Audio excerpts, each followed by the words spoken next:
വിശുദ്ധ പൗലോസ്ലീഹ ഫിലിപ്പിയർക്ക് എഴുതിയ ലേഖനം 1-ാം അധ്യായം 19 മുതൽ 23 വരെയുള്ള തിരുവചനങ്ങൾ.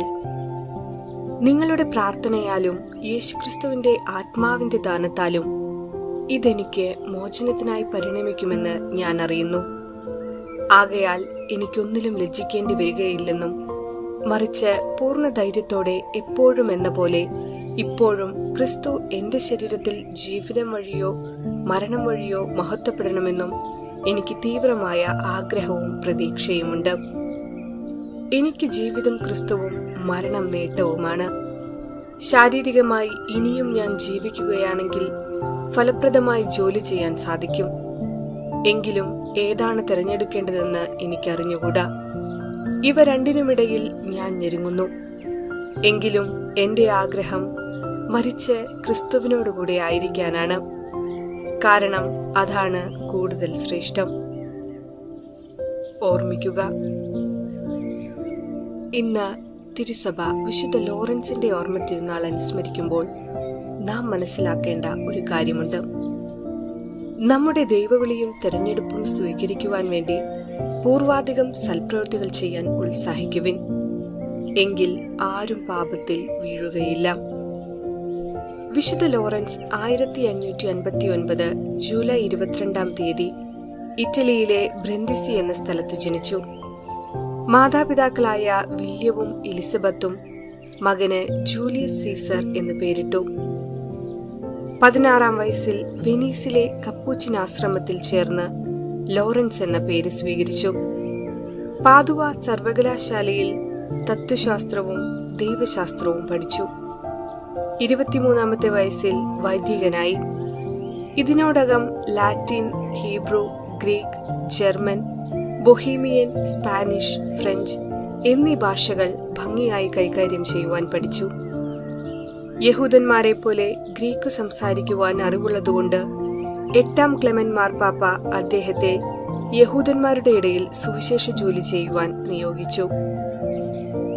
31-ാം വയസ്സിൽ ഫാദർ ലോറൻസ് ടസ്കനിയിലെ പ്രൊവിൻഷ്യലും 43-ാം വയസ്സിൽ കപ്പൂച്ചിൻ സഭയുടെ മിനിസ്റ്റർ ജനറലുമായി. 1571 ലെപ്പന്തോ യുദ്ധത്തിനു ശേഷം തുർക്കികൾ ഒന്നൊതുങ്ങിയെങ്കിലും സുൽത്താൻ മുഹമ്മദ് തൃതീയൻ ഹംഗറിയുടെ കുറെ ഭാഗം പിടിച്ചെടുക്കുകയുണ്ടായി. ക്രിസ്തീയ ജർമ്മൻ രാജാക്കന്മാർ ഒരുമിച്ച് നിന്ന് സമരം ചെയ്യുന്നതിന് വേണ്ട ഉപദേശം നൽകാൻ റുഡോൾഫ് ചക്രവർത്തി ഫാദർ ലോറൻസിനെ നിയോഗിച്ചു. 80,000 തുർക്കി പടയാളികൾക്കെതിരെ ഫാദർ ലോറൻസ് 18,000 ക്രിസ്ത്യൻ യോദ്ധാക്കളെ നിരത്തി. ഫാദർ ലോറൻസ് ഒരു കുരിശുരൂപം കയ്യിൽ പിടിച്ച് കുതിരപ്പുറത്തിരുന്ന് യോദ്ധാക്കളെ നയിച്ചു. സ്റ്റൂൾവെയിൻസെൻബർഗിൽ വെച്ച് സൈന്യങ്ങൾ ഏറ്റുമുട്ടി. തുർക്കികൾ പലായനം ചെയ്തു. ജർമ്മനിയിൽ അദ്ദേഹം ധാരാളം മാനസാന്തരങ്ങൾ നേടിയെടുത്തു. സ്വദേശമായ നേപ്പിൾസിലെ തർക്കം തീർക്കാൻ അദ്ദേഹം പേപ്പൽ പ്രതിനിധിയായി ലിസ്ബണിലേക്ക് പോകുകയും അവിടെ വെച്ച് രോഗം പിടിപെടുകയും 1619 ജൂലൈ 22-ാം തീയതി തന്റെ ഷഷ്ടിപൂർത്തി ദിനത്തിൽ അദ്ദേഹം നിത്യസമ്മാനത്തിനായി വിളിക്കപ്പെടുകയും ചെയ്തു. 1783 മെയ് 17-ാം തീയതി അദ്ദേഹത്തെ പിയൂസ് 6-ാമൻ മാർപ്പാപ്പ വാഴ്ത്തപ്പെട്ടവനായും 1881 ഡിസംബർ 8-ാം തീയതി ലിയോ 13-ാമൻ മാർപ്പാപ്പ വിശുദ്ധനായും 1959 മാർച്ച് 19-ാം തീയതി ജോൺ 23-ാം മാർപ്പാപ്പ സാർവത്രിക സഭയുടെ വേദപാരംഗതനായും അദ്ദേഹത്തെ ഉയർത്തി. വിശുദ്ധൻ തന്റെ ജീവിതം ദൈവവിളിക്കനുസരിച്ച് ജീവിച്ചു കാണിച്ച മാതൃക എല്ലാവർക്കും അനുകരിക്കുവാൻ ഇടവരട്ടെ എന്ന് പ്രാർത്ഥിക്കാം.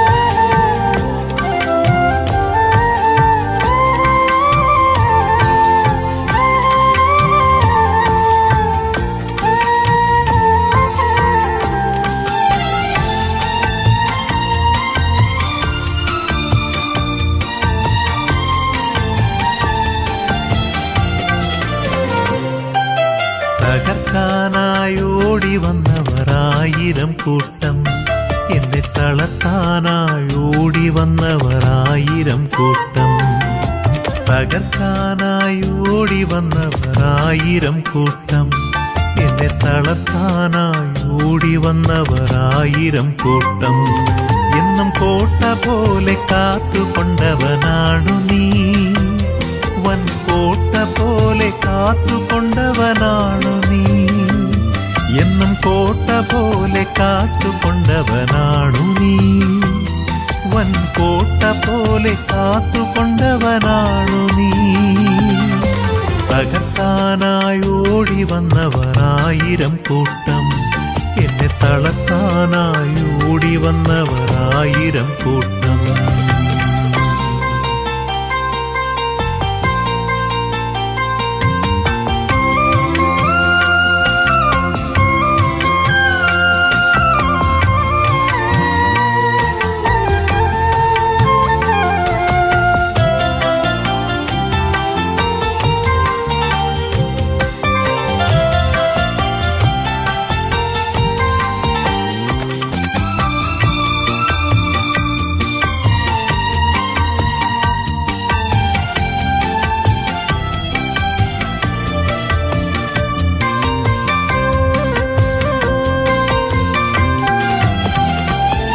അവൻ കാട്ടിയ പാതയിൽ പോയിടുന്നോളം, എന്നും ചൊല്ലിയ വാക്കുകൾ കേട്ടിടുന്നോളം.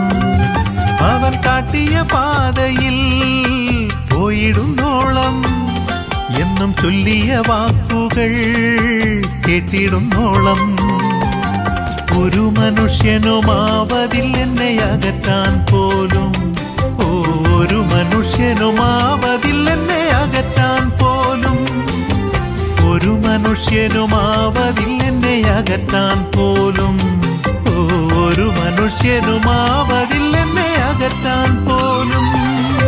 തകർക്കാനായി ഓടി വന്നവരായിരം കൂട്ടം, എന്നെ തളർത്താനായി ഓടി വന്നവരായിരം കൂട്ടം.